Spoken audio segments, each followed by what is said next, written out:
많은 유월절을 지키기 위해서 왔었던 수많은 흩어져 있던 유대인들이 유월절 명절을 지키기 위해 왔던 사람들처럼 그도 그냥 조용히 왔다가 자신이 해야 될 일을 또 자기가 만나야 될 사람들을 만나고 돌아갔습니다. 그런데 오늘 21장에서 우리가 첫 번째 예수님이 들어갈 때 어떻게 오시냐면 요란스럽게 오십니다. 요란스럽게 나귀를 타고 들어가고, 그리고 자기가 들어가는 것을 사람들에게 알리고, 많은 사람들은 호산나를 외치고 온 동네가 시끌시끌할 정도로 그렇게 요란스럽게 예루살렘에 입성합니다. 이유가 있습니다. 지금 예수님께서 예루살렘에 들어가는 것은 드디어 메시아가 왔다라고 하는 어떤 것을 선포하는 의미, 물론 그 선포의 의미가 있습니다. 그러나 더 중요한 것은 그가 들어가는 모습을 통해서, 또 혹은 그가 예루살렘에 들어가서 행하는 것을 통해서 왜 예수님께서 예루살렘에 왔는지, 무엇을 위하여 십자가를 지셨는지를 사람들로 보게 하는 것입니다. 대단히 의도적인 그런 예루살렘 입성을 하고 있습니다. 예수님은 지금 예루살렘 입성할 때 어떻게 들어갔다고 얘기합니까? 우리가 잘 알다시피 나귀 새끼를 타고 들어갔다고 얘기하고 있습니다.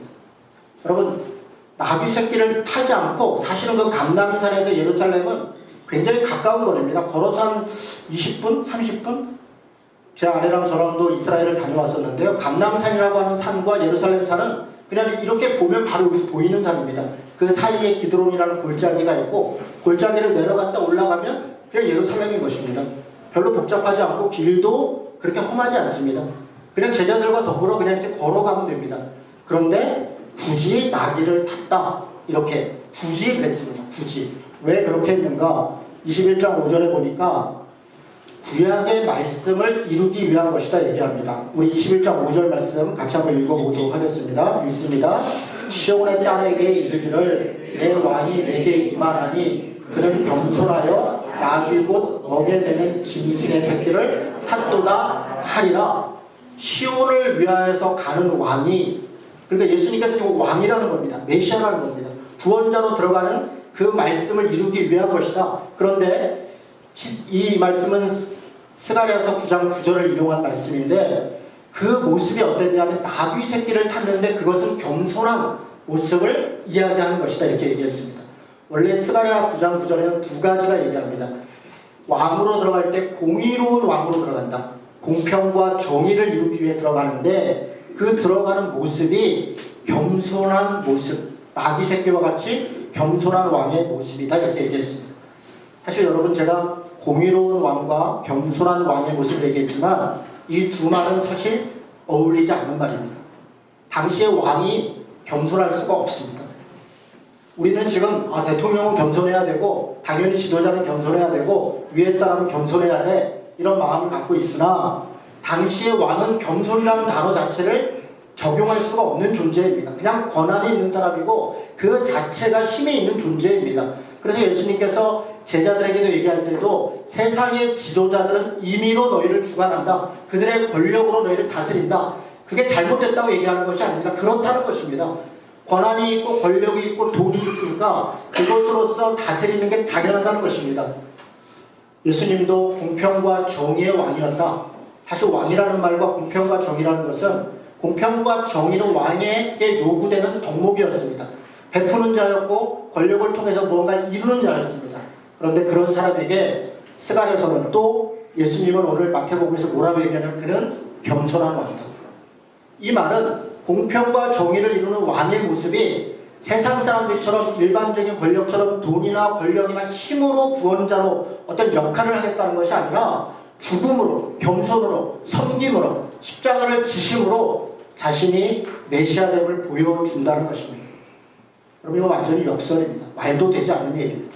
더군다나 나귀 새끼를 타고 들어간다? 우리가 볼 때는 사람들이 막 환호도 하고 종려나무 가지를 꺾고 옷을 바닥에다 깔고 호산나를 외치고 하니까 굉장히 영광스러운 모습으로 오는구나. 아니요. 그것을 바라보고 있던 대제사장과 당시의 헤롯 궁전에서 혹은 예루살렘 성전에서 엄청난 권한과 위치와 이런 것을 가지고 그 언덕 아래, 저 언덕 넘어 감람산에서 이렇게 골짜기를 타고 내려오는 사람을 보고 있는 권력자들의 눈에는 대단히 초라하게 보이는 것입니다.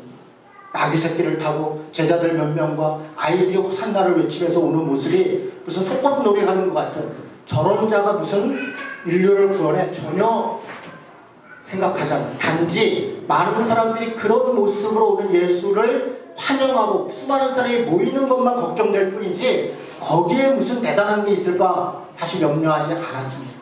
우리가 지금 상상하는 우리가 알고 있는 모습은 굉장히 영광스러운 모습을 생각하지만 실제 당시 시대에 그 모습을 봤던 사람들에게는 대단히 초라한 모습입니다.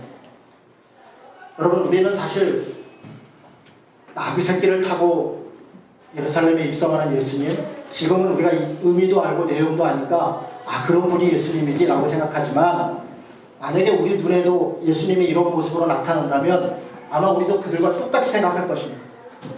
쉽게 얘기해 보겠습니다. 여러분, 이제 명절이 됐습니다. 여러분, 이제 예배가 끝나면 많은 분들이 고향을, 저도 오후에 저희 형이 있는 충주로 내려갑니다. 고향을 찾고 부모님을 찾고 또 일가 친척을 찾을 것입니다. 찾을 때, 갈 때 여러분 어떤 모습으로 갑니까? 가장 빛나는 모습으로 가고 싶어 하지 않습니까? 아무것도 없어도 왠지 있어 보이는 것처럼 가고 싶어 하지 않습니까? 더 좋은 차를 타고 싶고 더 많은 선물과 가장 좋은 비싼 옷과 누가 봐도 명품 같아 보이는 그런 백을 들고 그렇게 해서 야, 너 잘 살았구나, 나 이렇게 잘 살았어요, 그렇게 보여주고 싶지 않습니까? 그게 명절을 맞아서 고향을 찾는 사람들의 당연한 모습입니다. 자신이 실제 삶이 얼마나 고단하고 얼마나 경제적으로 쪼들리고 혹은 어떤 고민과 슬픔이 있다 할지라도 누군가에게 보여질 때는 더 영광스럽게 보여주고 싶고 누군가에게 더 있어 보이게 그렇게 자신을 드러내고 싶은 것이 우리의 마음입니다. 지금 인류를 구원하겠다, 이스라엘을 해방하겠다라고 하는 메시아가 6월절에 드디어 자신의 소임을 다하기 위하여 예루살렘을 들어가는데 누가 봐도 가장 초라한 모습으로 입성하고 있다는 것입니다. 여러분, 이것이 예수님과 우리의 차이입니다. 우리는 예수를 믿을 때도 예수님을 믿으면 복받아, 예수 믿으니까 다 잘 됐어, 그래 고향에 오랜만에 갔더니 저 집은 예수 믿는 집이야, 그랬더니 저렇게 다 잘 됐어, 애들도 다 잘 됐고 집도 부자로 됐고 요번에 어디 큰 집으로 또 이사했대, 그런 것이 하나님이 우리에게 복 주셔서 그래, 그렇게 말하고 싶죠. 그게 우리가 우리의 신앙을 그들에게 전한다라고 하는 모습인 것입니다. 그런데 예수님은 거꾸로 하고 있는 것입니다. 예수 믿었더니 그런 것이 예수님에게 있어서 보여줘야 되는, 자랑해야 될 모습이 전혀 아닌 것입니다. 예수님이 누구를 향해서 가고 있는가, 어떤 사람들을 향해 가고 있는가를 있는 그대로 보여주고 있는 것입니다. 여러분, 예수님의 입성에 대하여 두 종류 사람들의 반응을 보면 그것을 알 수 있습니다. 먼저 어린아이들. 여러분, 어린아이들이 뭐라고 얘기합니까? 21장 15절에 보니까 대제사장들이 그걸 힐난하면서 너희가 어린아이를, 그 어린아이가 오는 모습을 보고서 뭐라 하니까 16절에 예수님이 뭐라 하냐면 어린아이 입에서 나오는 찬미를 내가 받았다 얘기합니다. 예수님이 나귀를 타고 들어올 때 아마 어쩌면 우리가 어렸을 때 소독차가 동네에 지나다니면 꼬맹이들이 막 쫓아다니면서 야! 뭣도 모르고 그게 몸에 좋은지 안 좋은지도 모르고 그리고 쫓아다녔던 그런 모습이었을 겁니다. 많은 어른들은 그냥 긴가민가하고 아이 점잖지 않게 왜 그래 그러고 있었을지 모릅니다. 아이들은 그것을 쫓아다니고 호산나를 부르는 겁니다. 그런데 대제사장과 당시에 권력이 있었던 사람들은 그것을 보고 뭐라고 얘기해요? 어린아이들이 기뻐하는 걸 보고 노하여, 여러분 15절에 보십시오. 노하여, 분노하여, 아니 신성한 6월절에 신성한 성전에 저런 초라한 자가 오는 것을 보고 너희들이 어떻게 소란스럽게 하느냐, 그게 분노가 일어나는 것입니다. 왜 분노가 일어납니까? 그들은 자신들이 모시는 하나님의 영광에 혹시 누가 될까? 이런 천한 사람들이 왔다 갔다 하는 것이, 이런 하찮은 어린아이들이 뭔가 하나님을 입에 올리고 하는 것이, 그게 분노가 일어나는 거예요. 자기 자신에 대한 분노만이 아닙니다. 하나님의 이름이 영광받지 못할까? 혹시 예루살렘 성전이 이것 때문에 흠당하지 않을까? 그것을 염려하는 것입니다. 그래서 분노했다 얘기합니다. 여러분, 반응은 다르습니다. 예수님께서 나귀를 타고 갈 때 어린아이들, 힘이 없는 사람들, 가난한 사람들은 호산나를 외치고 주여 나를 구원하소서 노래를 불렀습니다. 그런데 당시에 예루살렘에서 하나님을 섬기고 있다고 하는 대제사장과 서기관들은 그런 모습을 보고 분내하고 그런 모습을 보고 자기의 자리에 위협당해하고 뭔가 비교의식과 어떠한 것들에 젖어 있는 것입니다. 그 두려움과 이런 것에 젖어 있는 것입니다. 여러분, 우리가 그렇습니다. 우리가 왜 우리를 과시합니까? 왜 명절날 우리가 뭔가 더 있어 보이는 거고 말도 괜히 슬쩍슬쩍 거짓말을 하고 조금씩 이렇게 과장을 섞었습니다. 뭔가 좀 있어 보이고 싶은 거죠. 나를 드러내고 싶은 거죠. 우리는 그 말 속에 내가 믿는 하나님이 혹시 나 때문에 누가 되지 않을까 해서 라는 핑계를 댑니다. 내가 혹시 좀 어렵다고 하면, 내가 조금 힘든 일이 있다고 하면, 그것 때문에 내가 믿는 하나님이 혹시 저들이 복음 전하는데 방해가 될까, 이런 합리적 말을 통해서 사실은 나를 드러내고 있는 것입니다. 내가 이렇게 잘 됐어요. 내가 이렇게 힘 있는 사람이에요. 그런 모습을 가지고 있는 것입니다. 예수님이 메시아로 들어갈 때 정반대의 모습으로 들어갑니다. 나귀 새끼를 타고 들어갑니다. 여러분, 예수님은 나귀 새끼를 탔는데 요즘 예수님을 전한다는 저를 포함해서 목사들, 또 우리 장로들, 또 집사들, 우리는 무엇을 타고 다닙니까? 무엇을 과시하고 싶습니까? 혹시 누가 나를 가볍게 볼까? 무시할까? 전전긍긍하는 거 아닙니까? 내 집 평수에 나 스스로가 내 집 평수 크면 내가 그런 사람인 것 같고, 내가 이런 차 타면 내가 그런 사람인 것 같고, 내가 이런 지위에 있으면 그게 그런 사람인 것 같고, 교회를 큰 교회를 담임하면 더 능력 있는 목사 같고, 그런 교회 장로를 하면 더 자신 있게 자신을 드러낼 수 있는 것 같고, 그런 곳에 우리가 따르는 분이 누구인가를 우리가 다시 봐야 돼요. 그분은 그냥 나귀를 타시고, 그리고 들어가서 12절부터 성전을 뒤집어 엎습니다. 여러분, 이것도 대단히 특이한 행동입니다. 하지 말아야 될 행동은. 나귀를 타고 들어간 것도 소란스럽고 동네 사람들 다 쳐다보는 일인데, 들어가자마자 뭘 합니까? 성전에서 매매하는 사람을 내쫓고 돈 바꾸는 사람과 상과 비둘기 파는 사람들의 의자를 둘러 엎으시고, 그리고서 이런 행동을 하고서 예수님이 말씀하신 건 딱 두 가지입니다. 첫째는 너희들이 이것을 기도하는, 성전을 기도하는 집을 강도의 소굴로 만들었다. 이 말의 의미가 뭡니까, 여러분? 교회를 거룩하게 하지 않았다. 우리가 교회에서 무슨 장사를 했다. 교회에서 뭘 했다. 그런 얘기입니까? 물론 그런 의미가 포함되어 있습니다. 그러나 이 말에는 배경이 좀 있습니다. 지금 이 비둘기를 팔고 환전을 했던 곳은 어디냐면 성전 중에서도 이방인의 뜰입니다. 이방인의 뜰. 다시요. 성전은 지성소가 있고 성소가 있고 유대인의 뜰이 있고 여성의 마당이 있고 그리고 이방인의 뜰이 있습니다. 이렇게 이걸 성전이라고 합니다. 이방인들도, 이방인 중에도 하나님을 믿는 자들이 있을 때 그들은 이 안으로 못 들어왔습니다. 이방인의 뜰 안에서 거기서 제사에 필요한 것들을 하고 거기서 전하고 그곳에서 기도를 했습니다. 그래서 그것을 이방인의 뜰이라고 합니다. 그런데 이 이방인의 뜰에서 당시 대제사장에 있었던 사람들, 성전에 권력 있는 사람들이 그곳에서 환전을 하고 또 짐승을 팔고 할 수 있도록 허락을 했습니다. 왜 했습니까? 여러분, 이 물건을 파는 자체가 잘못된 게 아닙니다. 당연히 흩어져 있는 사람들이 어디서부터 양을 끌고 오기도 그렇고 뭘 갖고 오기도 어렵죠. 와서 필요한 걸 사서 제사임이라는 것, 그거 옳은 것입니다. 그것을 위해서 필요한 걸 판매하는 것, 그거 필요한 것입니다. 당시에 성전에 들여지는 돈은 가이사에 쓰여져 있는 로마 돈을 쓰지 않았습니다. 아람 땅에는 아람 동전 세겔이라고 하는 돈을 썼습니다. 그래서 그 돈으로 환전을 했어요. 환전을 하기 위해서 환전상에 있는 건 그게 왜 나쁜 것입니까? 필요한 것입니다. 그런데 문제는 뭡니까? 그것을 이방인의 뜰에서 하고 있다는 겁니다. 이방인의 뜰에서 하게 되면 두 가지 문제가 있습니다. 첫 번째는 누군가는 특혜를 받고 있다는 겁니다. 장사하는 사람들이 그들만이 아니라 그 성전 밖에서 장사하는 사람들도 있습니다. 그런데 소위 말해서 목이 좋은 곳에 자신들의 친인척들, 자기들이 아는 사람들한테 목 좋은 곳에 장사할 수 있도록 지원하고 있다는 겁니다. 그래서 그 곳에 나오는 이익조차도 대제사장들이, 서기관들이, 장로들이 자기들이 뇌물처럼, 당연한 권리처럼 받아먹었다는 겁니다. 이런 특혜의 모습이 있고, 또 하나 정말 중요한 문제는 이방인들이 기도할 곳이 없어진 것입니다.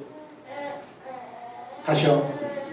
기도의 집을 강도의 굴려로 만들었다는 것은 단지 그곳을 어지럽게 하고 더럽게 했다는 것만이 아니라 이방인들, 그때 당시에 가장 천시 여겼고 가장 약자라고 여겼던 사람들이 기도하는 공간 그조차도 없애버렸다는 겁니다.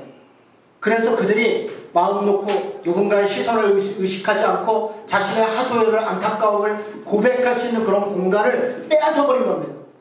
종교적 행위 때문에, 혹은 경제적 이득 때문에, 혹은 자신들의 편리와 효율성 때문에 가장 약한 사람들한테 내줘야 될 공간을 지금 내주었다는 것입니다. 예수님께서 지금 분내하시는 것은 바로 그런 지점입니다. 그리고 그렇게 말씀하시는 이유는 예수님이 누구를 위해서 무엇 때문에 구원자로 왔는가, 그가 십자가를 지신 게 무엇을 의미하는가를 말하고 있는 것입니다. 그는 그 유대인의 땅, 그 안에 있는 여성의 공간, 유대인의 공간, 성소와 지성소, 그것을 위해서 온 것이 아닙니다. 이방인의 뜰에 있는 가장 고통받고 있는 사람들의 기도의 권리, 그것을 보장하기 위하여 오늘 분내고 자신의 목숨을 거기다 거는 것입니다. 바로 그런 행동 때문에 예수님께서 십자가에 달리는 그런 참남함 혹은 신성모독의 죄로 십자가에 달리는 것으로 몰려가는 것입니다. 그럼에도 불구하고 그가 이런 행동을 통해서 왜 왔는가를 정확히 얘기합니다. 그것을 추가적으로 설명하는 게 14절부터 17절입니다. 세 가지를 얘기합니다. 첫 번째는 맹인을 얘기합니다. 맹인을 14절에 보니까 맹인과 저는 자들이 성전에서 예수께 나옴에 고쳐주시니. 여러분 한번 상상해 보십시오. 지금 예수님께서 성전에 들어가서 막 난리를 치고 사람들 쫓아낸 다음에 그 다음에 나오는 말씀이 맹인 고쳐줬다는 얘기라고요. 이게 어울립니까? 안 어울리죠. 어울리지 않습니다. 그가 그걸 쫓아낸 다음에 맹인을 고쳐줬다는 것은 그 실제로 그렇게 했으니까 기록했겠죠. 그가 이 쫓아낸 행위가 무엇인가를 설명하기 위해서 기록하고 있다는 거예요.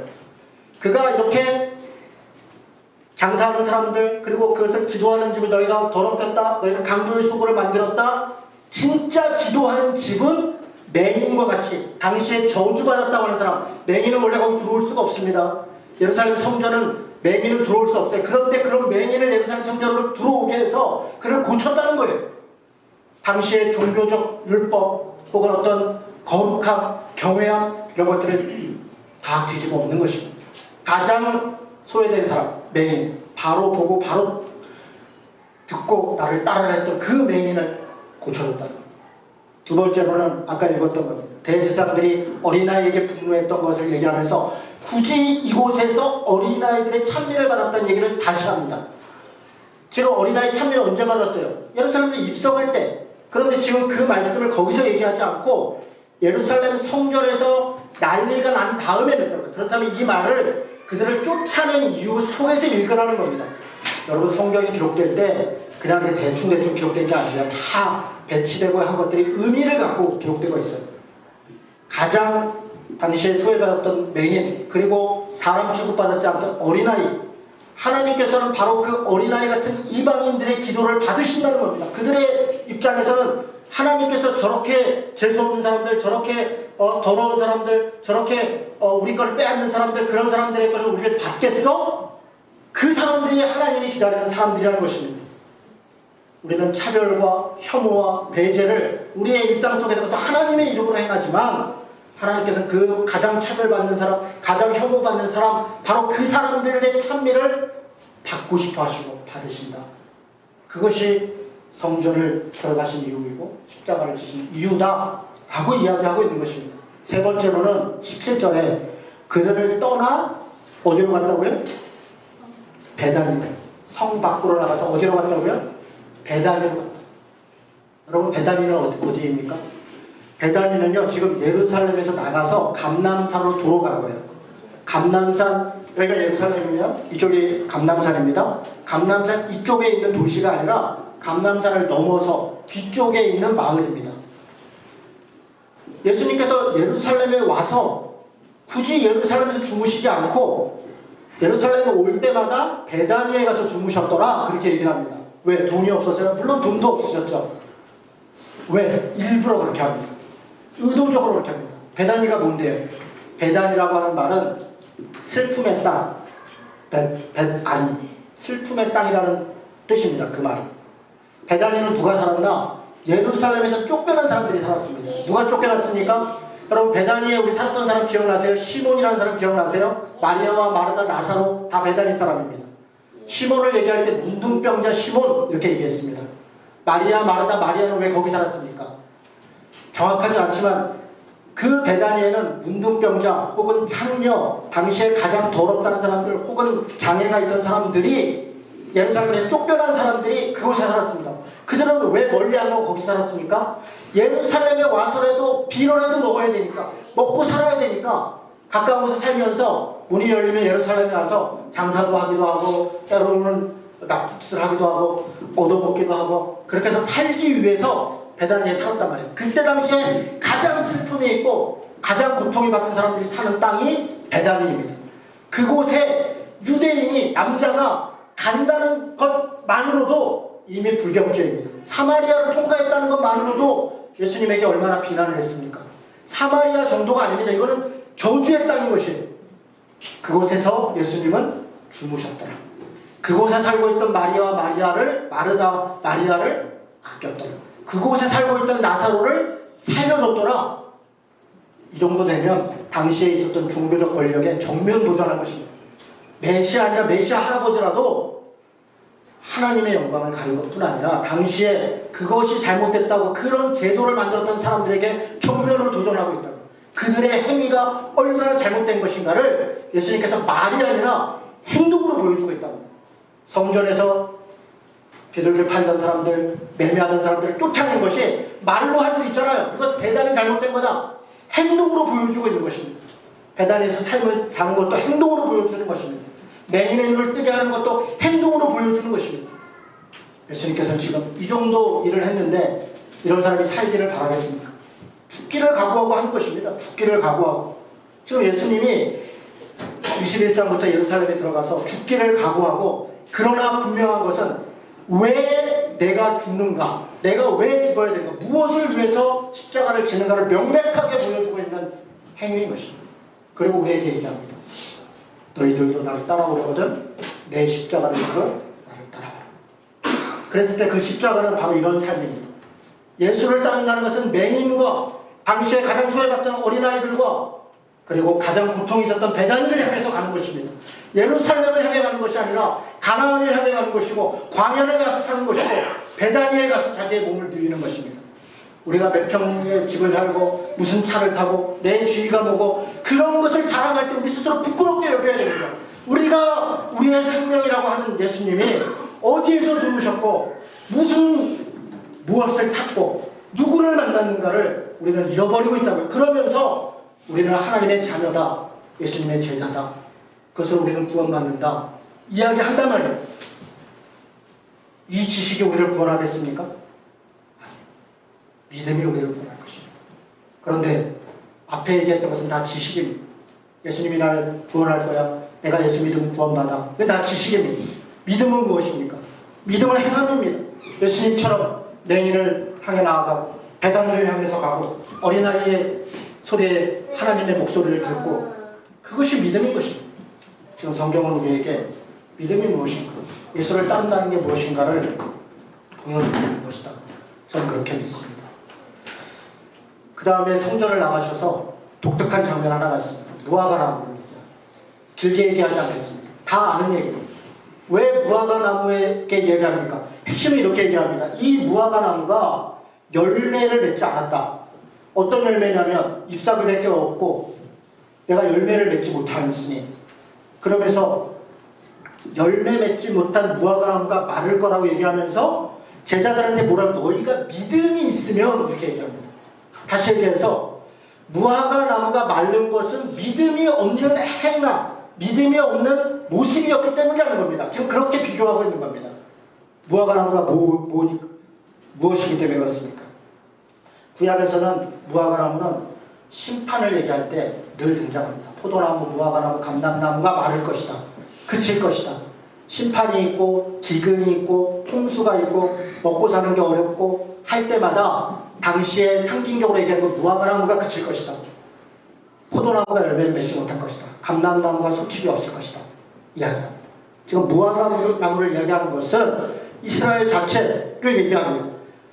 더 정확히 얘기해서 그 위에 있었던 성전과 이어집니다. 형식적인 예배, 형식적인 제사제도, 맹인을 돌보지 못하고 어린아이의 찬미 속에 귀 기울이지 못하고 베다니의 사람들을 내어 쫓고 있는 바로 그 형식적인 성전제도, 그것에 대하여 그것이 무화과 나무라는 것입니다.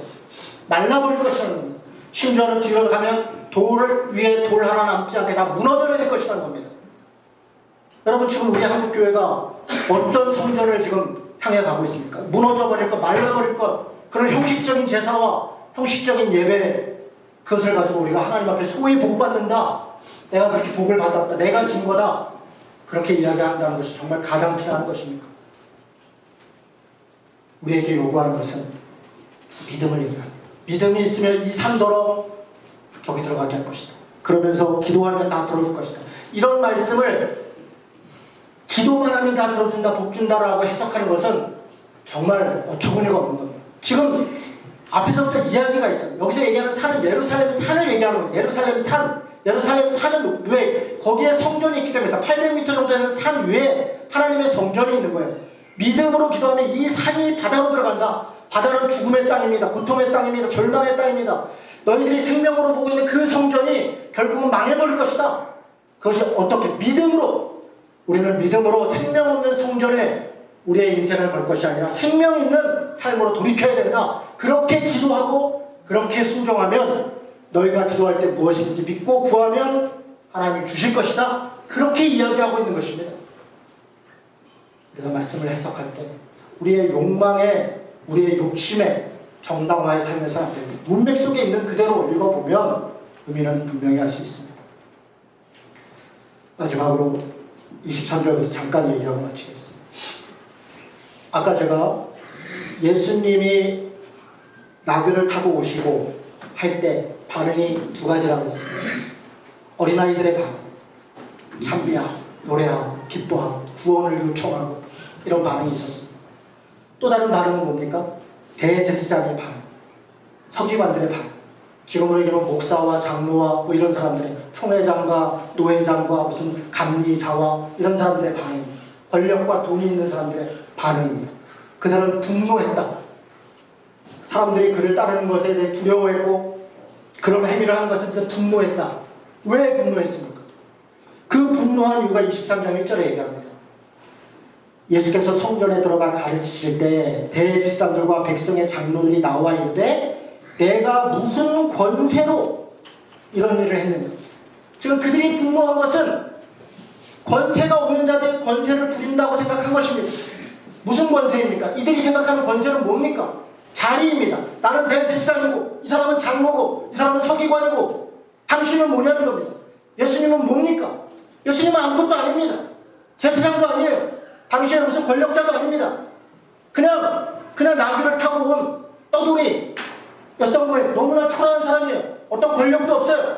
그가 무슨 레위 집안 사람도 아닙니다. 유다의 자손이라고 하더라도 당시에 무슨 권력자도 아니에요. 나사렛에 있는 그냥 가난한 거지 같은 그런 사람일 뿐이에요. 어떻게 보면 이단 괴수 같은 사람이에요. 무슨 권세가 있겠어요. 그런데 대제사장은 얘기해요. 나는 권세가 있다는 거예요. 나는 대제사장이라는 거예요. 그렇게 위임받았고 옷도 그렇고 장로도 그렇고 우리는 백성들로부터 혹은 하나님으로부터 부여된 권세로 이 성전을 지키고 이 성전에서 제사를 하는데 당신은 무슨 권세로 그걸 하고 있느냐 묻는 거예요. 이들에게 있어서 권세는 자기 자리예요. 자기 자리. 그럼 이제 명절이라고 가족들을 가서 가족들을 만나고 때로 음식도 하고 하죠. 남자는 왜 이렇게 저렇게 해야 되고 여자는 왜 이렇게 저렇게 해야 됩니까? 라고 할 때 남자들이 남자니까, 남자들의 사고 속에는 나는 남자니까 그래도 돼, 그럴 수 있어. 그게 무슨 권세예요? 그게 무슨, 누가 그렇게 했습니까? 아무것도 아닌 것, 태어날 때부터 자기가 선택하지도 노력하지도 아무런 것도 없는 것 같고 태어났는데 그걸 가지고 왜 유세를 떱니까? 그게 도대체 뭐라고? 진짜 권세는 뭔가 사람을 먹이는 거예요. 여자들이 더 권세가 있는 거예요. 어린아이를 먹이고 맹인을 고치고 고통 있는 사람들에게 다가가고 누가 합니까? 다 여자들이 하고 있어요. 그런데 우리는 대제사장처럼 행동하고 있다. 우리의 행동들을 정말 돌아봐요. 당연한 것은 없습니다. 마땅한 것은 없어요. 목사니까 당연히 이래야 된다 그런 것도 없습니다. 왜 당연합니까? 당연한 것은 없습니다. 예수님이 말씀하신 것은 당연히 권력을, 권세를 받을 것은 없다. 우리에게 당연한 것은 섬기는 것이다. 종이 되는 것이다. 그것만이 당연한 것이다. 그렇게 이야기하고 있는 것입니다. 예수님이 대답합니다. 권세를 물어보니까 거기다 대고 하나님으로부터 왔다, 뭐 내가 예수다, 내가 하나님이다 이런 얘기 안 합니다. 이렇게 얘기합니다. 세례 요한이 무슨 권세로 그런 일을 했습니까? 이렇게 묻습니다. 세례 요한. 여러분, 그들에게 있어서, 대제사장들에게 있어서 세례 요한은 그야말로 미친놈입니다. 거리에서 미친 사람이 소리치다가 사람들이 속아서 그한테 세례받고, 그러다가 당시에 헤롯 대왕한테 목 잘려 죽은 아주 죽어도 싼 그런 대역죄인일 뿐이에요. 이들에게 있어서 세례 요한은 우리가 볼 때 그는 예수님을 예비한 자이고, 그는 많은 사람에게 세례를 준 자이고, 하늘에서 누구보다 큰 자이고, 예수님의 평가이고 우리의 평가이지만, 당시에 권력과 힘이 있던 사람들 입장에서 보면 세례 요한은 그냥 거지 같은 사람이에요. 말도 안 되는 사람이에요. 그래서 그런 짓을 하다가 생통이다. 헤롯 대왕한테 목이 잘려서 죽었다. 그런데 거기다 대고 예수님이 얘기해요. 그가 무슨 권세로 이런 일을 했습니까? 지금 대제사장이나 이런 사람들은 세례 요한이 누구입니까? 어떤 자리입니까? 그가 이러저러 하니까 그런 사람이 아닙니다라고 자리를 가지고, 권력을 가지고, 돈을 가지고를 평가했지만, 예수님은 그가 행한 일을 갖고 평가하고 있다. 그렇죠? 그렇습니다. 그가 행한 것 무엇입니까? 세례를 줬다는 것. 세례를 그냥 줬습니까? 회개에 합당한 열매를 맺어라 라고 하면서 많은 사람들이 회개를 촉구하고 하나님 앞에 그의 삶이 달라지기를 요청하고, 그렇게 그것이 권세가 있다. 그것이 하나님으로부터 왔다는 것입니다. 이들은 그 말을 못 알아듣습니다. 그리고서는 많은 사람이 그를 따르니까 내가 지가 지잘나서 그랬지 그러면 사람들이 항의할까봐, 밀란이 날까봐, 혹은 하나님이 그랬다 그러면 왜 안 따르냐 할까봐 모르겠습니다. 예수님도 나도 모르겠다.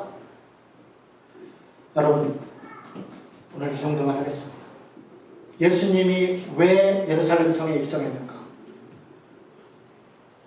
이제 이해가 분명히 되지 않습니까? 우리는 예루살렘 성을 입성하는 예수님이 뭔가 영광스러운 모습으로, 권력의 모습으로, 왕의 모습으로 그렇게 왔는데 나중에 십자가를 져서 추락했다? 아니요. 예수님은 태어날 때부터 온 일생이 다 자신이 왕으로 왔다는 것이 무엇을 의미하는지를 자기의 온 존재로, 온 삶으로 우리에게 보여주고 있다. 그런데 왜 우리는 깨닫지 못합니까? 우리가 보고 싶은 것만 보니까, 우리가 듣고 싶은 것만 듣기 때문에 그렇습니다. 예수님의 모습을 보아야 합니다. 그가 나귀를 탄 모습, 그걸 보는 거예요. 그가 왕이었다, 그걸 듣고 싶은 걸 들으려고 하지 말고, 그가 나귀를 탔다, 그가 맹인을 고쳤다, 그가 어린아이의 목소리에 귀 기울였다, 그가 베다니에서 잠을 잤다. 그것이 우리가 따라야 돼요. 예수 그리스도입니다. 명절을 맞아 다 가족들이 만납니다. 교만한 모습으로 뭔가를 자랑하고 싶었던 것이 있다면 다 내려놓읍시다. 그것 때문에 혹시 누군가가 상처를 받을까 조심해야 됩니다. 남이 나에게 어떻게 하기를 바라는데 내가 남을 대해야 됩니다. 내 앞에서 잘난 체하고 우리 애가 어디 갔어요? 뭐가 어떻게 잘 됐어요? 너가 잘 됐어요? 그 말을 우리는 그냥 겸손한 마음으로 하나님이 그냥 이렇게 은혜 줬어요 라는 식으로 하지만, 그 말을 듣는 어떤 사람들이 고통 가운데 있을 걸 염두에 둬요. 말 한마디라도 조심하고. 우리는 평화를 전하는 자. 어떻게 평화를 전합니까? 자신을 낮추는 모습. 낮출 게 있어서 낮추는 것도 아닙니다. 그 자체도 교만은, 그냥 우리는 낮은 자들인 거예요. 우리의 어떠함이 조금 더 우리의 자랑이 되지 않도록, 다른 사람의 고생이 마땅한 게 되지 않도록 내 손을 움직이고 내 발을 움직여서 할 수 있는 한 더 많이 섬기고 더 많이 일하고, 그리고 도망, 그렇게 예수님의 길을 따르는 명절 되시기를 주님의 이름으로 축원합니다.